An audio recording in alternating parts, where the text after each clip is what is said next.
On Wednesday morning, at about 3:30 Central European time, a 6.2 magnitude earthquake shook the town of Amatrice, Italy, and the surrounding area.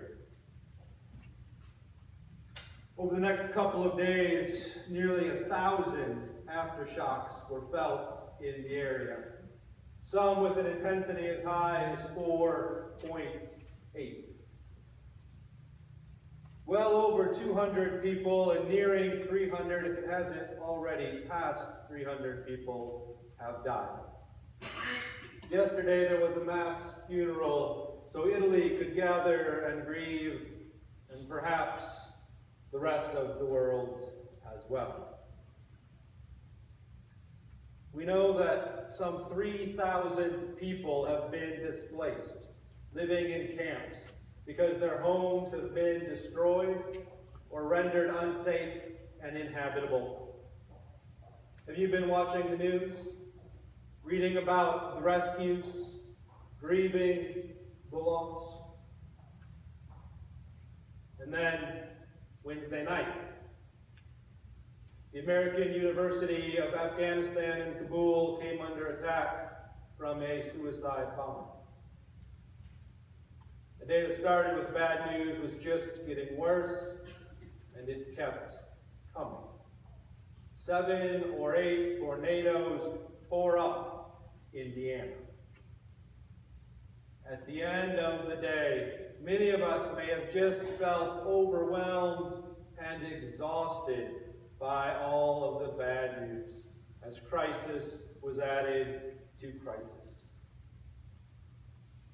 Or did it? There has been a great frequency and intensity of bad news as of late, and many people speak of being numb. The news has come in so often of crises of such magnitude that we've been stretched thin, our nerves and emotions frayed and broken.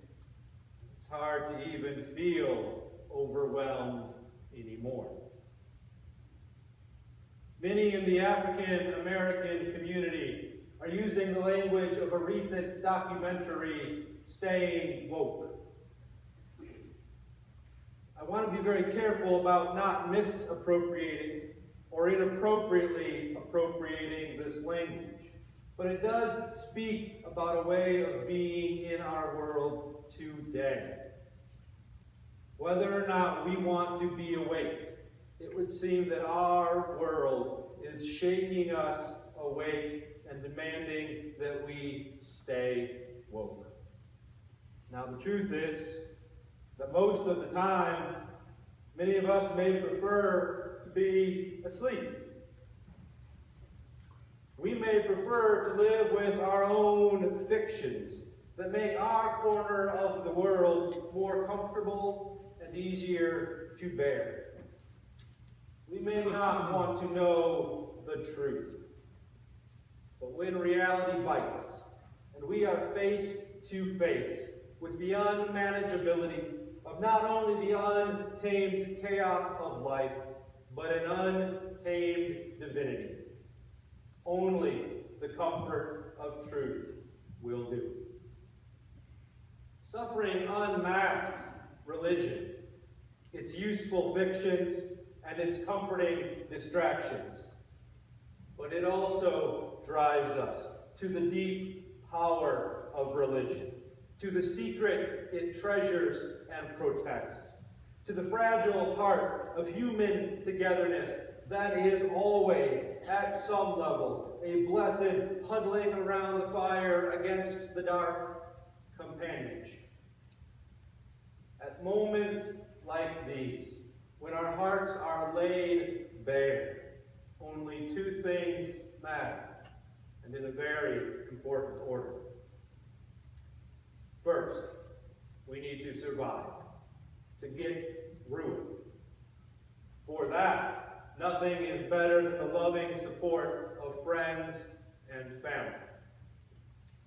Second, we need to understand, and to understand differently than we are given to understand in the usual course of events. Our questions are the same as ever, but kaleidoscopically rearranged by the absolute conviction of the futility of simply comforting answers. Only the searing heat of truth can comfort when normalcy is unmasked. What we are going to talk about this morning is understanding differently than we are normally given to understand. I had planned to come at this by talking about a maturing in our understanding. I was going to review a multitude of psychosocial development models from Freud and Piaget to Erikson and Kohlberg. I was going to talk with you about models of spiritual development and growth. Slide 2 of our 3 hymns this morning rehearse our own human development. But then, Wednesday, an earthquake, an act of terror, tornadoes. After Wednesday, it seemed we had to come at this, if we were going to come at it at all, from a different angle. I found myself in Wednesday's wake, thinking that what I had wanted to share with you had become even more relevant than it already was. And so with a change in approach, we come to our scriptures.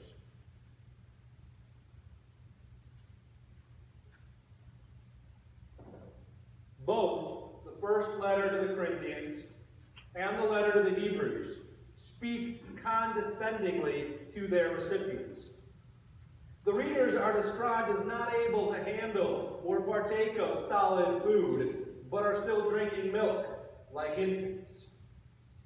Maturity and growth in faith are elevated as goods to which these communities should seek, even as the readers are called babies. It is almost like the jeering call on many a playground. What are you, a baby?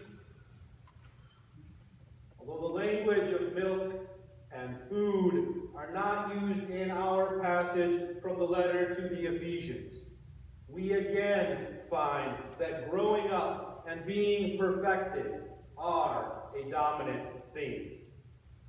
We are told that Christ has gifted the church so that we can grow to maturity or perfection, so that we are not tossed to and fro by every wind of doctrine, and so that we can grow up into Christ.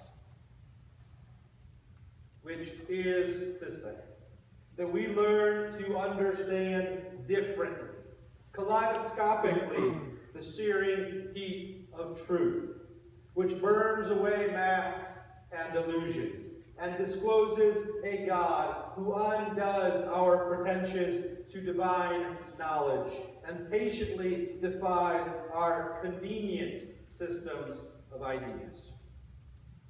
When the world shakes and brings death and destruction, we have a multitude of choices. We can cling to the comfortable ways of coping that do not ask us to think too hard. We can hide from the bite of reality. We can be sure that masks, however disturbed, are back in place. Or we can learn to think critically. We can fight back. We can keep turning the kaleidoscope. We can move from milk to meat. We can cease being children in our thinking, and we can seek to perfect our thinking.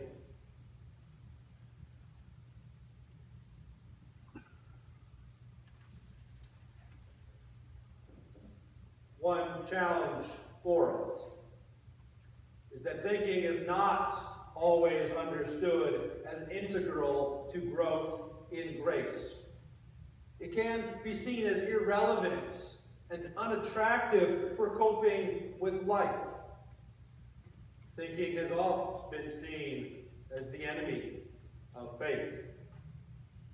One ancient apologist framed the tension between thinking and believing in language that remains with us when he asked, "What does Athens have to do with Jerusalem?"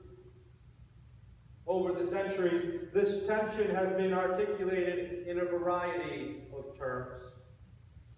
Reason and revelation, philosophy and theology, science and faith. How many of you have ever heard that Christianity is about the journey from or the distance between our mind and our heart? I know I have.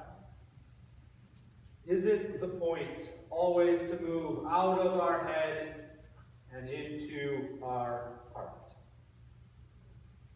Yet down through the ages, there have been those who would argue that Athens and Jerusalem, reason and revelation, are not oppositional. From Peter Abelard in the 11th century to the Anglican Richard Hooker in the 17th century, and a host of saints before and after and in between, there have been those who have argued for a robust and a mature intellectual engagement that leads to and does not inhibit a growth in faith. In fact, when the United Methodist Church was created in 1968, it posited that the Wesleyan tradition used a fourfold approach to understand the faith. The famous quadrilateral of Scripture, reason, tradition, and experience has served us well. It has reminded us that we think our faith, that we approach revelation in and through reason, that our experiences and traditions are also understood through critical reflection. And just as reason impacts Scripture, tradition, and experience, they each likewise touch our thinking and shape our thought. We think within a tradition. We think faithfully, which is to say that when we are at our best, pressing on to perfection, we find ourselves encountering faith in a fourfold way, in which reason and revelation are united, mutually grounding each other, and are not in opposition. Faith may be about one's heart, but not at the exclusion of one's mind. When the world is shaken, we are caught in the whirlwind. When suffering is deep and painful, true comfort will only be found in a truth as deep, if not deeper, than the pain and the fault lines that cause our world to shake. What does this mean for us? At the least, it should mean we should not be afraid of having an intellectually robust dimension to our faith. We should not be afraid of sermons that touch on significant cultural thinkers. We should not be afraid to think on Sunday morning or Wednesday night or any other time that we get together. And in fact, we should be afraid if we do not think, or if our thinking is shallow, superficial, or immature. In the face-to-face encounter with Amatrice, Aleppo, Kabul, Kokomo, we should be ashamed if we are not seeking to perfect our thinking.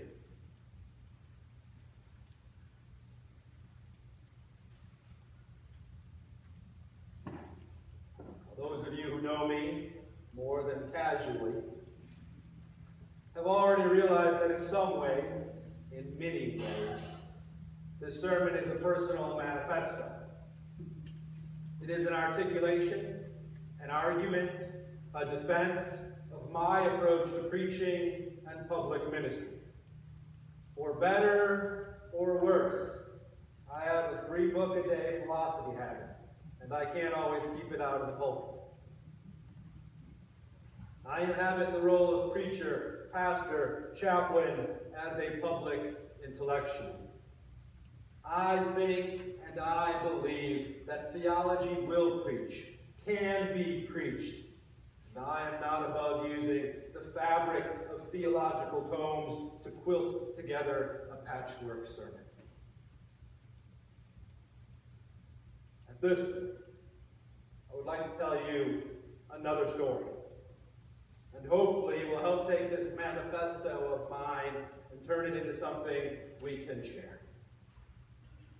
When Mindy was pregnant, we were kicking around names for the possible child we would have.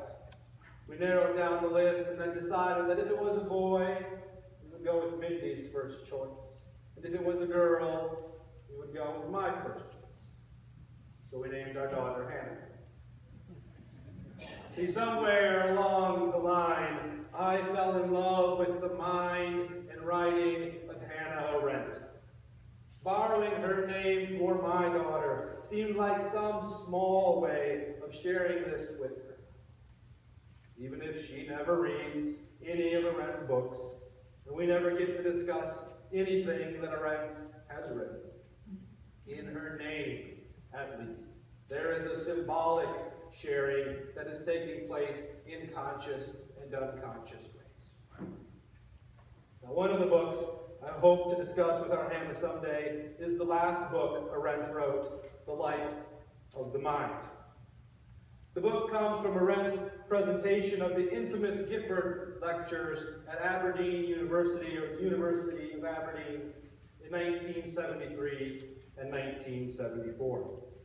She tells us that the lectures grew out of her experiences at the Eichmann trial in Jerusalem. Briefly, Otto Adolf Eichmann was a German Nazi officer tasked with facilitating and managing the logistics of the mass deportation of Jews to ghettos and extermination camps in German-occupied Eastern Europe during World War II. After Germany's defeat in 1945, Eichmann fled, first to Austria and then to Argentina. Information collected by Mossad, Israel's intelligence agency, confirmed Eichmann's location in 1960, and the team was sent to capture him. He was brought to Israel to stand trial on 15 criminal charges, including war crimes, crimes against humanity, and crimes against the Jewish people. Found guilty on many of these charges, he was sentenced to death by hanging and was executed on June 1st, 1962. Arendt covered the trial and published a book with her reflections entitled Eichmann in Jerusalem. She rehearses some of those reflections as she begins her Gifford lectures. To her, Eichmann was not monstrous, but quite ordinary. What she detected in him was not a sign of firm ideological convictions or of specific evil motives. Neither was it stupidity. What she observed was thoughtlessness. In order to frame her narrative and her thinking, she spoke of the banality of evil. She talked about how Eichmann relied on cliché-ridden language, and how clichés, stock phrases, adherence to conventional standards and codes of expression and conduct have the socially recognized function of protecting us against reality, or as she says, against the claim of thinking. She wondered, might the problem of good and evil, our faculty for telling right from wrong, be connected with our faculty for thought? She fleshes out the question, could the activity of thinking as such The habit of examining whatever happens to come to pass or to attract attention, regardless of results and specific content. Could this activity be among the conditions that make individuals abstain from evil doing, or even actually condition them against it? Arendt may have been wrong in her assessment of Eichmann, but her thinking here is no less profound. Certainly it seems that the scripture writer was asking similar questions when he wrote that we should not be children in our thinking, but we should be children in doing evil. So we can suggest, with Arendt and our own scriptures, that it is mature thinking that provides one of the greatest sources of opposition to evil in our world. In the face of evil and suffering, crisis and catastrophe, perhaps one of the most faithful things we can do is to think. Critically, faithfully, maturely. As we think about what has happened in our world this week and is going on in our lives, let me leave you with a brief glimpse of how Arendt describes a life of the mind. My hope is that it illuminates our path as we seek to grow in grace and perfect our thinking. Arendt tells us that thinking interrupts any doing, any ordinary activities, no matter what they happen to be. All thinking demands a stop and think. Arendt goes on to say that thinking is out of order because the quest for meaning produces no end result that will survive the activity and will make sense after the activity has come to an end. The only possible metaphor one may conceive of for the life of the mind is the sensation of being alive. Without the breath of life, the human body is a corpse. Without thinking, the mind is dead. Arendt puts it a little more poetically when she writes that the business of thinking is like Penelope's web. It undoes every morning what it has finished the night before. For the need to think can never be stilled by allegedly definite insights of wise men. It can be satisfied only through thinking. The thoughts I had yesterday will satisfy this need today, only to the extent that I want and am able to think them anew. May we press on, thinking anew, thinking faithfully, thinking maturely, in crisis and in calm, in good times and bad times, so that we may come